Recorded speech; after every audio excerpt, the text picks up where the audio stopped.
السلام علیکم ورحمۃ اللہ وبرکاتہ۔ ناظرین، آپ دیکھ رہے ہیں فاتح اندلس سیریز کی ایپیسوڈ 22۔ ناظرین، ایپیسوڈ 21 میں آپ جان چکے ہیں کہ موسیٰ بن عبدالعزیز کے پاس جب چند مسلمان آئے اور انہوں نے اسونیہ والوں کی بغاوت کی خبر دی اور 20 مسلمانوں کی شہادت کی خبر دی تو موسیٰ بن نصیر نے عبدالعزیز کو لشکر لے کر اسونیہ جانے کا حکم دیا اور خود طلیطلہ کی طرف روانہ ہو گئے۔ ناظرین، جیسا کہ آپ پہلی ایپیسوڈز میں جان چکے ہیں کہ موسیٰ بن نصیر طارق بن زیاد سے خفا ہو گئے تھے، اس وجہ سے کہ انہوں نے موسیٰ بن نصیر کے حکم عدولی کی تھی۔ ناظرین، اب طارق کے پاس موسیٰ کا قاصد پہنچ گیا تھا اور اس نے امیر کے حکم سے بہادر اور شیر دل سپہ سالار کو مطلع کر دیا تھا۔ طارق مجبور ہو کر رک گئے تھے اور اب ان کا ارادہ آگے بڑھنے کا نہ تھا۔ انہوں نے راحیل کے والد کو اطلاع کرا دی تھی کہ ان کی بیٹی بحفاظت مسلمانوں کے پاس ہے، ابھی وہ وطن واپس نہیں آنا چاہتی، اگر وہ اس سے ملنا چاہتے ہیں تو فوراً چلے آئیں۔ طارق کو پتہ چل گیا تھا کہ مغیث رومی قرطبہ اور اس کے گرد و نواح کو فتح کرتے ہوئے طلیطلہ کی طرف بڑھے چلے آ رہے ہیں۔ انہوں نے یہ بھی سن لیا تھا کہ موسیٰ نے اشبیلیہ کے تمام علاقے فتح کر لیے ہیں۔ ان کے دل میں پھر جوش جہاد پیدا ہو گیا اور انہوں نے آگے بڑھنے کا فیصلہ کر لیا، لیکن امیر موسیٰ بن نصیر کا پاس لحاظ کر کے اپنے دل پر جبر کیا اور فتوحات کی امنگوں کو سینے میں دبا کر خاموش رہ گئے۔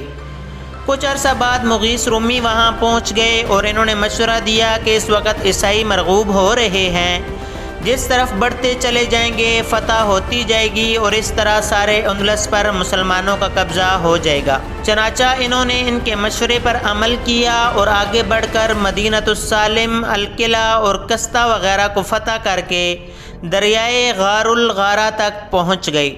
مسلمانوں کی ہیبت عیسائیوں پر بیٹھ گئی کہ جس طرف بھی مسلمانوں نے رخ کیا عیسائی ہلکا بگوش ہو کر اطاعت کرنے لگے۔ طارق بن زیاد دریائے الغارہ کو عبور کر کے کوہستان میں پہنچ گئے۔ یہ سلسلہ کوہ فرانس کے جنوب اور اندلس کے شمال میں دور تک پھیلا ہوا تھا۔ طارق بن زیاد نے تمام کوہستان کو فتح کر ڈالا اور اسلامی پرچم لہرا دیا۔ نعرہ تکبیر لگاتے، اللہ کی وحدانیت کا شور مچاتے، تسخیر بلاد کرتے ہوئے مدینۃ المبدع تک جا پہنچے۔ چونکہ آگے راستہ دشوار تھا، نیز موسیٰ بن نصیر کے طلیطلہ آنے کا خیال تھا، اس لیے وہ آگے نہ بڑھے اور وہیں سے واپس لوٹ کر طلیطلہ دارالسلطنت آ گئے۔ ابھی یہاں آئے زیادہ دن نہیں گزرے تھے کہ موسیٰ بن نصیر کے آنے کی خبر گرم ہوئی اور طارق بن زیاد چند سرداروں کا لشکر لے کر ان کے استقبال کے لیے روانہ ہو گئے۔ جب وہ ایک مشہور شہر تلاورہ میں پہنچے تو وہاں موسیٰ سے ملاقات ہوئی۔ طارق بن زیاد نے موسیٰ کی حالت دیکھ کر معلوم کر لیا کہ وہ ان سے ناخوش ہیں۔ ناخوشی کی وجہ وہ بخوبی جانتے تھے، مگر انہوں نے اس کے متعلق کچھ گفتگو نہ کی، بلکہ دونوں نے اپنی اپنی فتوحات کا حال ایک دوسرے کو سنایا۔ موسیٰ بن نصیر نے طارق بن زیاد کی اور طارق بن زیاد نے موسیٰ بن نصیر کی تعریف کی۔ اب یہ سب یہاں سے چلے اور طلیطلہ چلے گئے۔ طارق بن زیاد نے یہاں پہنچ کر کوہستان کی تمام رودات سنائی اور جو نوادرات وہاں سے ملے تھے موسیٰ کے سامنے پیش کیے۔ من جملہ ان کے پاس ایک تخت تھا جو بیش بہا جواہرات سے جڑا ہوا تھا، کچھ عجیب قسم کے بڑے بڑے لال و یاقوت اس میں جڑے ہوئے تھے۔ موسیٰ بن نصیر نے ان تمام چیزوں کو دیکھ کر پھر طارق بن زیاد کی تعریف کی اور اس کی بہادری کو سراہا، مگر ساتھ ہی ان سے کہا، طارق بن زیاد، میں تم سے اس لیے خوش ہوں کہ تم نے اپنی بہادری کی دھاک عیسائیوں پر بٹھا دی، اور خفا اس لیے ہوں کہ تم نے میرے حکم کی خلاف ورزی کی ہے، اور کسی قسم کا خطرہ محسوس نہ کرتے ہوئے آگے بڑھتے چلے گئے۔ طارق بن زیاد نے عاجزی کے لہجے میں کہا، مجھ سے یہ غلطی ضرور ہوئی ہے، میں آپ کا غلام ہوں۔ موسیٰ نے قطع کلام کرتے ہوئے کہا، طارق بن زیاد، اب تم غلام نہیں ہو بلکہ ایک صوبے کے گورنر ہو۔ طارق بن زیاد نے کہا، میں خوب جانتا ہوں کہ میں اپنے وطن سے جس وقت آیا تھا غلام تھا، آپ کی مہربانیوں نے مجھے اس اعلیٰ رتبے پر پہنچایا۔ موسیٰ بن نصیر نے کہا، نہیں، بلکہ اللہ کی مہربانیوں اور تمہاری ذاتی قابلیتوں نے تمہیں یہ رتبہ دیا ہے۔ طارق بن زیاد نے کہا، مگر میں ممنون ہوں آپ کا، آپ ہی نے مجھے نوازا ہے اس رتبے سے اور آپ نے ہی مجھے غلامی سے آزاد کیا، آپ ہی کی بدولت اس رتبے کو پہنچا ہوں۔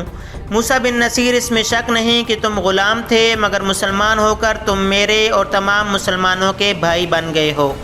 میں نے جو بھی تمہارے ساتھ کیا محض مسلمان ہونے کی وجہ سے کیا۔ طارق بن زیاد نے کہا بے شک میں اسی لیے آپ کا مشکور ہوں۔ موسیٰ بن نصیر نے کہا میں نے اپنا فرض ادا کیا، اس کے لیے شکریہ کی ضرورت نہیں ہے۔ طارق بن زیاد نے کہا یہ آپ کی ذرا نوازی ہے۔ موسیٰ بن نصیر نے کہا میں نے جب تمہیں اس مہم پر بھیجا تھا تو ہزاروں مسلمانوں کی قسمتیں تمہارے ہاتھ میں دی تھیں۔ طارق بن زیاد نے کہا جی ہاں۔ موسیٰ بن نصیر نے کہا تمہاری ذرا سی لغزش مسلمانوں کو نقصان پہنچا سکتی تھی۔ طارق بن زیاد نے کہا بے شک مگر میں نے احتیاط رکھی اور بے فضل تعالیٰ مسلمانوں کو بالکل بھی نقصان نہیں پہنچا۔ موسیٰ بن نصیر نے کہا یہ سچ ہے لیکن نقصان پہنچنے کا خطرہ تو تھا۔ طارق بن زیاد نے کہا اگر ایسا ہوتا تو میں کبھی پیش قدمی نہ کرتا۔ موسیٰ بن نصیر کہنے لگے نہیں میرے نوجوان سپہ سالار، تم نے جوش جہاد اور فتح کی خوشی میں احتیاط کو ملحوظ نہیں رکھا۔ طارق بن زیاد نے کہا یہ بات نہیں ہے۔ موسیٰ بن نصیر کہنے لگے تو پھر کیا بات ہے؟ طارق بن زیاد نے کہا چونکہ عیسائیوں کو متواتر شکستیں ہو رہی تھیں جس سے تمام ملک میں مسلمانوں کی شہرت ہو گئی اور عیسائیوں پر ان کا رعب چھا گیا، اس لیے میں نے مناسب سمجھا کہ آگے بڑھ کر جتنا ہو سکے علاقہ فتح کر لوں۔ موسیٰ بن نصیر نے کہا مگر میں نے تمہیں پیش قدمی کی ممانعت کی تھی۔ مغیث رومی کہنے لگے لیکن یا امیر وہ موقع ایسا تھا کہ اگر اس وقت پیش قدمی روک دی جاتی تو عیسائیوں کے دلوں پر چھایا رعب ختم ہو جاتا اور وہ سنبھل کر نئے جوش کے ساتھ متحد ہو کر مقابلہ پر آ جاتے، اس طرح سے ہماری سرفروشی کا نتیجہ برعکس ہو جاتا۔ موسیٰ بن نصیر کہنے لگے خدا نخواستہ کہیں مسلمانوں کو شکست ہو جاتی تو؟ مغیث رومی کہنے لگے تب ہم سب اس کے ذمہ دار ہوتے۔ موسیٰ بن نصیر کہنے لگے مگر سپہ سالار لشکر کے تو طارق بن زیاد ہی تھے۔ مغیث رومی کہنے لگے بے شک سپہ سالار وہی تھے مگر انہوں نے اپنی رائے سے کچھ بھی نہیں کیا۔ موسیٰ بن نصیر نے کہا تو پھر کس کے رائے سے کیا؟ مغیث رومی کہنے لگے انہوں نے جو بھی کیا سب کے مشورے سے کیا۔ موسیٰ بن نصیر کہنے لگے سب کا مشورہ کیا تھا؟ مغیث رومی کہنے لگے یہی سب کا مشورہ تھا کہ پیش قدمی کو جاری رکھا جائے۔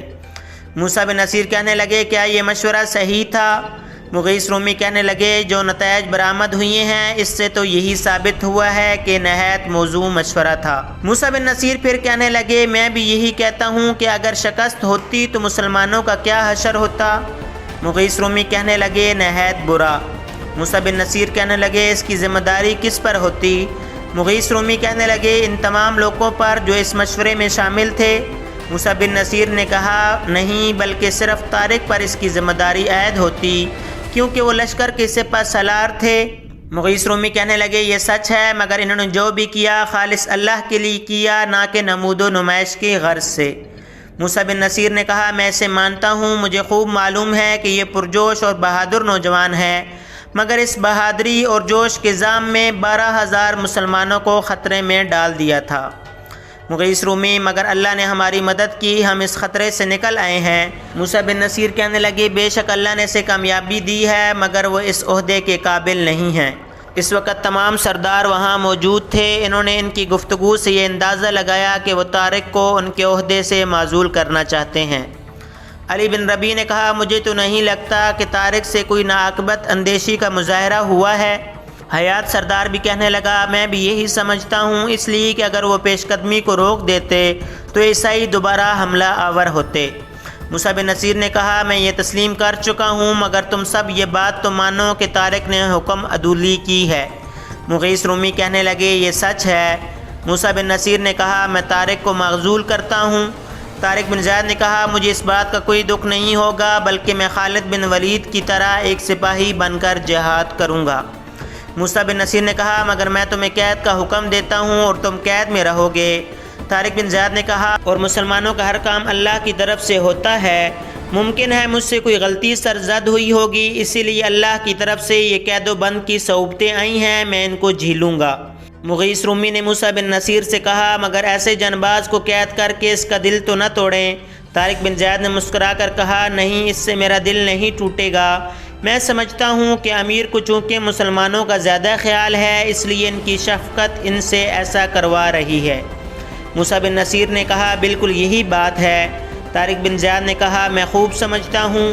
موسیٰ بن نصیر نے کہا میں مسلمانوں کے خلیفہ کو سارا واقعہ لکھ کر سفارش کر دوں گا، پھر جو وہاں سے جواب آئے گا تو اس پر عمل کروں گا۔ طارق بن زیاد کہنے لگے بہتر ہے۔ اس وقت طارق بن زیاد کو سپاہی کی حراست میں دے کر ایک کمرہ میں قید کر دیا گیا اور موسیٰ بن نصیر نے تمام واقعات لکھ کر خلیفہ کو بھیج دیے۔ ناظرین، اس واقعہ کو عیسائیوں نے موسیٰ کے بے جا رشک کو حسد اور تنگ دلی پر محمول کیا ہے۔ وہ لکھتے ہیں کہ موسیٰ بن نصیر طارق کی فتوحات سے جل گئے تھے اور انہوں نے فاتح اعظم کو معزول کر کے قید کر دیا تھا۔ حالانکہ بات یہ نہیں تھی، اگر وہ اس مزاج کے ہوتے تو کبھی ان کو سپہ سالار بنا کر ہی نہ بھیجتے۔ بات یہ ہے کہ انہیں اندیشہ ہوا تھا کہ اگر مسلمانوں کو شکست ہو جاتی تو نتیجہ بہت برا ہوتا۔